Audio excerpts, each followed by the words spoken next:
बिस्मिल्लाहिर्रहमानिर्रहीम। अस्सलाम वालेकुम नाज़रीन, आप यूट्यूब चैनल देख रहे हैं। मैं इमरान ख़ान हूँ।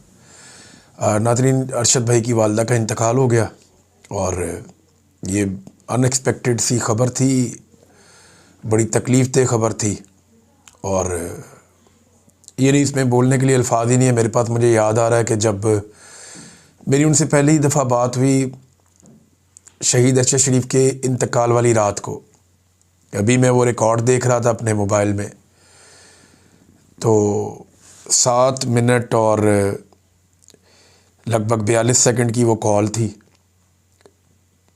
और एक वो कॉल ऐसे थी जैसे 3 लोगों की मुश्तरका कॉल होती है।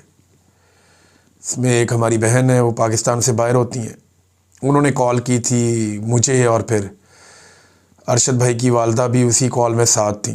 तो मुझे पूछ रही थी, बेटा ये ख़बर जो चल रही है ठीक है? मैं अब एक माँ को क्या बताता उस वक्त। वो मेरे से सवाल कर रही थी, मेरे पास जवाब ही नहीं थे उनके सवालों के। लेकिन मैंने इतनी मजबूत माँ अपनी ज़िंदगी में नहीं देखी थी, ना सुनी मैंने। बहुत मैं मिला हूँ, शोहदा की माँओं को मिला हूँ, लेकिन दयार गैर में किसी का बच्चा शहीद हो जाए और उन्हें वो एक ही बेटा उनका हो, तो वो बड़ी तकलीफ़ वाली बात होती है, और वो भी कीनिया जैसे मुल्क में इतनी दूर। तो उन्होंने मुझे कहा कि ये अरशद की बॉडी आने देंगे पाकिस्तान? ये अरशद भाई की वालदा ने मुझे पूछा। तो मैंने कहा, माँ जी क्यों नहीं आने देंगे, हम लेकर आएंगे, ज़रूर आएंगे। तो बेटा उसको उसकी बॉडी पाकिस्तान मंगवानी है, तू किधर है? तो मैंने कहा, जी मैं घर पे हूँ, तू इधर आ जा, तू इधर घर आ जा। तो फिर मैंने वहाँ से, मैं लाहौर से उनके पास चला गया। मेरी पहली दफ़ा उनसे मुलाकात हुई थी। तो उन्होंने मुझे बताया कि अरशद ने तेरे बारे में हमें बताया था और तेरा नंबर भी दिया था। तो उसने कहा था कि इसको जब बुलाएंगे ये आ जाएगा। मेरा कोई अरशद भाई से इतना पुराना तो नहीं था, लेकिन 8 महीने का ऐसा ताल्लुक़ था जिसमें बहुत मेरे दिल के करीब वो आ गए थे, बहुत बहुत ज़्यादा। मैं इस बात पे कायल हो गया कि अगर आपके दिल में किसी ने जगह बनानी है तो उसके लिए बहुत लंबे ताल्लुक़ की ज़रूरत नहीं होती।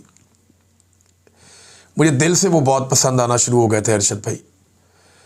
फिर उनकी शहादत ने हमें एक बहुत बड़े सदमे से दो चार किया। मैं जब उनकी वालदा से मिला जाकर, तो पूरे घर में कोहराम मचा हुआ था। बाहर समी इब्राहिम भाई थे, सिद्दीक जान भाई थे। मैं उनसे मिला तो वो बहुत टूटे हुए थे, सब लोग बहुत दुखी थे। मैं उनकी वालदा से मिला तो मुझे मिला कि यहाँ पे अगर कोई एक तनावर दरख्त है, कोई बहुत हौसले वाला है, तो वो शहीद अरशद शरीफ की वालदा है। उन्हें मिलने के बाद मुझे बहुत हौसला मिला। मुझे लगा कि ये इतनी मजबूत खातून है कि ये सबको सहारा देंगी, और वाकई में वो हम सब की हिम्मत थी। उन्होंने हमें बड़ी हिम्मत दी और वो पूछती थी बुला के कि क्या बना, वहाँ पता करो, कीनिया में बात करो। मेरी लोगों से बातचीत हो रही थी और मैं उन्हें बता रहा था। हमारे और दोस्त हैं सहाफ़ी, वो भी हुकूमत के साथ इधर उधर बातचीत कर रहे थे। कीनिया में कुछ लोग मेरे साथ राब्ते में आ गए। फिर मैंने उनको वहीं अरशद भाई की मैयत के पास ही उनको मैंने रखा, उन लोगों को। फिर उनकी वालदा ने चंद ख्वाहिशात का इजहार किया था उन दिनों में। एक, वो ये कहती थी कि बेटा मेरे बेटे का इस्तकबाल होना चाहिए। फिर वो कहती थी कि बहुत सारे फूलों से मेरे बेटे का इस्तकबाल होना चाहिए, फूलों से लदा हुआ जनाजा होना चाहिए मेरे बेटे का। फिर वो ये कहती थी मेरे बेटे का जनाजा जो है वो बहुत बड़ा जनाजा होना चाहिए, सबको उसमें आना चाहिए, सबको बुलाओ। उन्होंने कौम से अपील भी की थी कि आप लोग आए। फिर फैसल मस्जिद में नमाज जनाजा होना चाहिए, इस पर एक तनाज़ा भी खड़ा हो गया। तो मैं उन लोगों में से था जो कह रहे थे कि नहीं, फैसल मस्जिद में ही जनाजा होना चाहिए। मैंने जाके माँ जी को ये बात की, और लोगों ने भी की, तो उन्होंने ये फ़ैसला किया कि फैसल मस्जिद में ही। और मुझे उन्होंने पूछा था कि इतने लोग आ जाएंगे? मैंने कहा, माँ जी बहुत लोग आएंगे, बहुत लोग आएंगे। वो अपने बेटे की शान के साथ रुखसती चाहती थी। उनका दुख उनके चेहरे पे नज़र आता था, उनकी आंखों में नज़र आता था, लेकिन वो जितनी बाहिम्मत खातून थी वो हम सबको हिम्मत दे रही थी। 2-3 मौक़ों पे उन्होंने वहाँ मौजूद लोगों को डांटा भी। उन्होंने कहा जो भी आना चाहता है अरशद के लिए फातह ख्वानी करने के लिए, तो घर के दरवाजे सबके लिए खुले हैं। उन्होंने कहा कोई भी आना चाहे तो वो आ सकता है। कई लोग डर रहे थे कि वहाँ लोग हमें मारेंगे या हमारे ऊपर अटैक करेंगे, ऐसे लोग जो रिजीम चेंज का हिस्सा थे।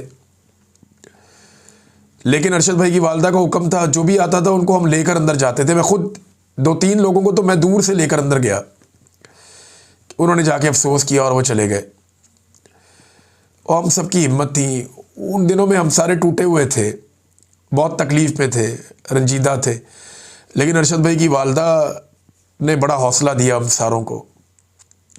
पाकिस्तानियों ने उनकी सारी ख्वाहिशें पूरी की। मेरे बेटे का इस्तकबाल करो, पाकिस्तानियों ने शानदार इस्तकबाल किया। मेरे बेटे को जो है उसकी तदफीन, उसका जनाजा ऐसे होना चाहिए, वैसे ही हुआ। उन्होंने फूलों का लफ्ज़ बोला, उनकी गली में कोई जगह नहीं थी पाँव रखने की जहाँ पे फूल ना हो, हर तरफ फूल ही फूल थे। आज भी शहीद अरशद शरीफ की कब्र पे फूल पुराने नहीं होते, बहुत बड़ी तादाद में लोग जाते हैं, जाके वहाँ फूल रख कर आते हैं। कई लोगों को मैं जानता हूँ, हर हफ्ते जाते हैं, वो वहाँ से वीडियो बनाकर भेजते हैं, तस्वीर बनाकर भेजते हैं, फातह ख्वानी करते हैं वहाँ पे जाके। तो माँ जी ने मुझे एक दिन, मुझे याद है, अपने गले लगाया और मुझे कहा तू मेरा बहादुर बेटा है। वो बड़ा हौसला देने वाली खातून थी, बहुत बहुत ज़्यादा। मेरे पास अल्फाज ही नहीं है, मैं उनको इंसाफ नहीं मिला। यानी जो उन्होंने पाकिस्तानियों से मांगा, पाकिस्तानियों ने उन्हें दिया। उनके शहीद बेटे की पाकिस्तानियों ने कदर की, जो उन्होंने मांगा पाकिस्तानियों ने दिया। और पाकिस्तानियों ने कहा कि माँ जी जो आप हुक्म करें, लेकिन इंसाफ नहीं मिला। 3 चीफ जस्टिस चले गए, इंसाफ नहीं मिला। और जिनके उन्होंने एफआईआर में नाम दिए, उन्होंने एफआईआर भी नहीं होने दी। आईएसआई के अफसरान, वो व्हील चेयर के ऊपर बैठ के अदालतों में जाती रही, इस उम्र में अस्पताल में दाखिल रही, बीमार रही। एक माँ कितनी कोशिश कर सकती थी? 3 साल और 3 दिन, 3 साल 3 दिन उस माँ ने कोशिश की इंसाफ के लिए। लेकिन जिनकी मुद्दत ही 3 साल की है, उन्होंने इंसाफ ही नहीं लेने दिया। बड़ी नाइंसाफ़ी की है। एक बेटा पहले शहीद हो गया, शौहर शहीद हो गया। एक बेटा बाकी था, वो कीनिया में दयारे गैर में शहीद हो गया। बड़ा बोझ था उस माँ के ऊपर, तकालीफ का। लेकिन अब सारा बोझ उतर गया, अब सुकून है। और अल्लाह के हुजूर तो ये माँ बेटा खड़े होंगे और इंसाफ तो मांगेंगे। मेरा रब इंसाफ करेगा। फ़र्क सिर्फ इतना है कि सिर्फ कातिलों का इंसाफ नहीं होगा। जिन्होंने अरशद शरीफ को कत्ल किया, उसकी ज़िंदगी को अजीरन कर दिया, उसकी माँ को तकलीफ़ दी, सिर्फ उनका इंसाफ नहीं होगा। इंसाफ उनका भी होगा जिन्होंने इंसाफ के रास्ते में रोड़े अटकाए। मेरे उन सहाफ़ी लोगों का भी इंसाफ होगा जिन्होंने अरशद भाई की मौत को कई दफ़ा कोई और रंग देने की कोशिश की। उन सहूलतकारों का भी इंसाफ होगा जिन्होंने एफआईआर नहीं होने दी। उनका भी इंसाफ होगा जो मुनसफ़ की कुर्सी पे बैठे रहे और उन्होंने इंसाफ नहीं दिया। हमने हज़ारों खतूत लिखे चीफ जस्टिस को, सुप्रीम कोर्ट का डाक का सिस्टम ही चौक कर दिया। तो सिर्फ एक सो मोटो नोटिस हुआ और एक तरमीम से उन्होंने वो भी इख्तियार ख़त्म कर दिया। आज अरशद शरीफ का केस किसी भी अदालत में नहीं है।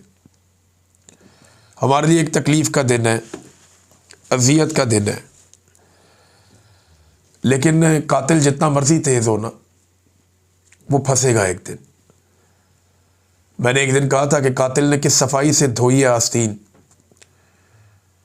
उसको ख़बर नहीं कि लहू बोलता भी है। सभी जानते हैं किसने कत्ल किया, सभी जानते हैं, लोगों को पता है, लेकिन इंसाफ हो नहीं रहा, ये भी लोग जानते हैं। एक दिन इंसाफ होगा, ये लड़ाई ख़त्म नहीं होगी। अरशद शरीफ के दोस्त, पाकिस्तान के सहाफ़ी, वो इस कत्ल को भूलेंगे नहीं। एक दिन ये सारे किरदार कटहरे के अंदर आएंगे जिन्होंने जुल्म किया, जो इस कत्ल के सहूलतकार बने, जो कातिल है, वो सारे कटहरे में आएंगे एक दिन, और इंसाफ ज़रूर होगा। आज हम दुखी हैं, तकलीफ़ में हैं। वक्त एक बहुत बड़ा मरम होता है। अल्लाह ताला हमें हौसला देगा, हिम्मत देगा, हम ये लड़ाई फिर लड़ते रहेंगे, ये जारी रहेगी, ख़त्म नहीं होगी। अरशद शरीफ ने जो झंडा उठाया था वो उठा के लोग लड़ते रहेंगे। रिजीम चेंज ऑपरेशन के बाद से अब तक जो तबाही पाकिस्तान में फैली है उसकी एक वाज़ेह मिसाल ये ख़ानदान भी है। क्या नहीं हुआ इनके साथ। ये इस फैमिली को हौसला देती थी माजी, अब वो फैमिली के पास माजी भी नहीं है। लेकिन रब तो है, मेरा रब सबसे बड़ा, सबसे ताकतवर है, सबको हिम्मत और हौसला देने वाला वही है। अज़ियत का टाइम है, मुश्किल का टाइम है। रात 9 बजे नमाज जनाजा है माजी की। आप सबसे दरख्वास्त है कि आप जनाजे में शिरकत करें। मुझे एक बड़ी तकलीफ़ ये रहेगी कि मैं दुख की इस घड़ी में वहाँ नहीं हूँ, और ये बात हम याद रखेंगे, इस अज़ियत को भी हम याद रखेंगे। लड़ाई तो ख़त्म नहीं होगी क्योंकि ये चलती रहती है। हक़ का जो झंडा है कोई ना कोई उठा कर रखता है, और ये मामला ख़त्म नहीं होगा। यहाँ पे ये भी चलेगा, ये यहाँ भी चलेगा, अगले जहान में भी चलेगा। आपको जवाब देना पड़ेगा।